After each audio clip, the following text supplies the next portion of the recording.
warisan leluhur dari tanah Jawa, mengenang hari raya peringatan Waisak.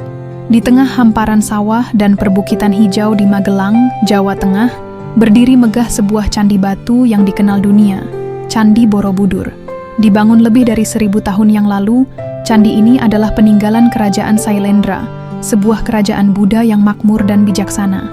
Konon, pembangunan Borobudur dimulai pada abad ke-8 Masehi atas perintah Raja Samaratungga. Dengan bantuan ribuan pekerja dan pemahat andal, mereka membangun candi raksasa ini dari batu andesit, batu vulkanik yang diambil dari gunung-gunung sekitar. Candi itu dibuat dalam bentuk mandala raksasa, simbol alam semesta dalam ajaran Buddha. Tiap tingkatnya menggambarkan perjalanan jiwa manusia menuju pencerahan. Borobudur terdiri dari 9 tingkat, 6 tingkat persegi di bawah dan 3 tingkat melingkar di atas, dengan 1 stupa utama di puncaknya. Di dinding-dindingnya terdapat lebih dari 2.600 panel relief yang menceritakan kisah kehidupan Buddha dan ajaran moral bagi umat manusia. Namun, seiring waktu, Borobudur tertimbun abu vulkanik dan dilupakan oleh zaman. Baru pada abad ke-19, candi ini ditemukan kembali oleh Sir Thomas Stamford Raffles, seorang gubernur Inggris yang tertarik dengan sejarah Jawa. Sejak saat itu, Borobudur mulai dipugar dan dikagumi dunia. Candi Borobudur menjadi lambang kejayaan masa lalu, kebijaksanaan leluhur, dan pusat ziarah umat Buddha dari berbagai penjuru dunia.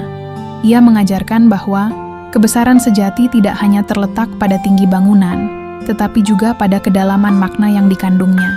Namun waktu berjalan dan Borobudur perlahan terlupakan.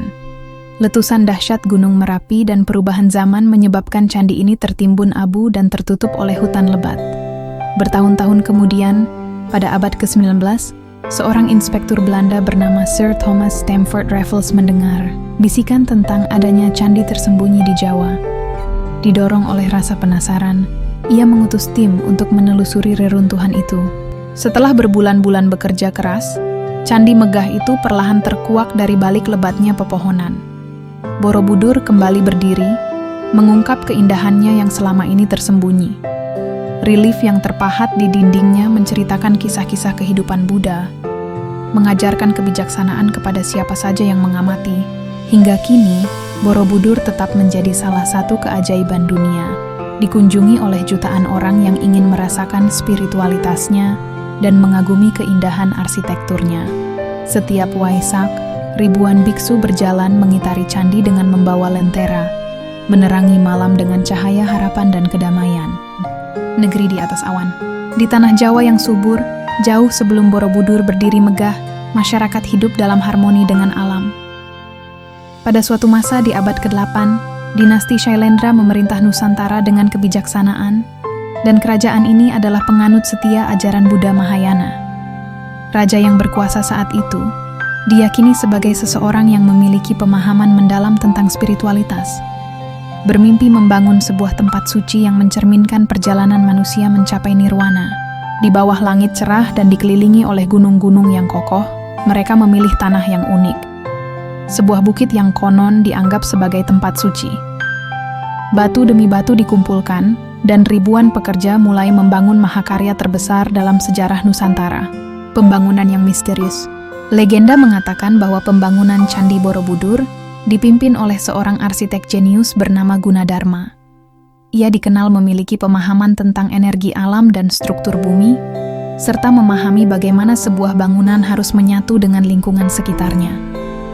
Dengan desain yang tidak hanya indah tetapi juga memiliki makna filosofis mendalam, ia merancang Borobudur sebagai sebuah mandala raksasa, menggambarkan perjalanan manusia dari dunia fana menuju pencerahan. Namun, masa kejayaan Borobudur tidak bertahan selamanya. Seiring berjalannya waktu, kerajaan Shailendra melemah, dan masyarakat mulai meninggalkan candi tersebut. Letusan Gunung Merapi yang dahsyat mengubur Borobudur di bawah abu vulkanik. Pepohonan tumbuh liar, dan sedikit demi sedikit mahakarya ini pun terlupakan. Berabad-abad kemudian, seorang pria Eropa bernama Sir Thomas Stamford Raffles, yang saat itu menjabat sebagai gubernur Inggris di Jawa, mendengar tentang adanya candi misterius yang tersembunyi di tengah hutan. Penasaran, ia mengutus tim untuk meneliti dan menggali situs tersebut. Setelah kerja keras yang panjang, Borobudur akhirnya kembali ditemukan, megah namun terluka oleh waktu. Relief-relief yang terpahat di dindingnya mengisahkan berbagai cerita, mulai dari ajaran Buddha hingga kehidupan masyarakat pada masa itu. Setiap relief adalah jendela menuju masa lampau, memperlihatkan keindahan dan kebijaksanaan yang telah lama hilang. Seiring waktu, Borobudur mengalami pemugaran besar-besaran, dan kini ia berdiri kembali sebagai candi Buddha terbesar di dunia, menjadi pusat ziarah dan destinasi wisata. Setiap tahun saat Hari Waisak tiba, ribuan biksu dari berbagai penjuru dunia datang untuk beribadah, berjalan mengitari candi sambil membawa lentera. Ribuan cahaya berpendar di malam hari, menerangi langit dengan harapan dan doa untuk perdamaian dunia. Borobudur bukan sekadar batu dan arsitektur, ia adalah simbol perjalanan spiritual manusia, sebuah peringatan bahwa setiap orang memiliki jalan menuju pencerahan. Kini, Borobudur berdiri kokoh sebagai bukti kejayaan masa lalu dan kebijaksanaan yang tak lekang oleh waktu. Ia mengajarkan bahwa keberadaan manusia adalah perjalanan panjang, penuh tantangan dan makna. Setiap batu yang tersusun di Borobudur bukan hanya sekadar arsitektur, ia adalah suara masa lalu, berbisik kepada mereka yang ingin mendengar kisahnya. Dan kisah itu, seperti Borobudur sendiri, akan terus hidup selama dunia tetap berputar. Begitulah kisah tentang Borobudur, candi yang melampaui zaman dan tetap bercahaya dalam sejarah Indonesia. Apa pendapatmu?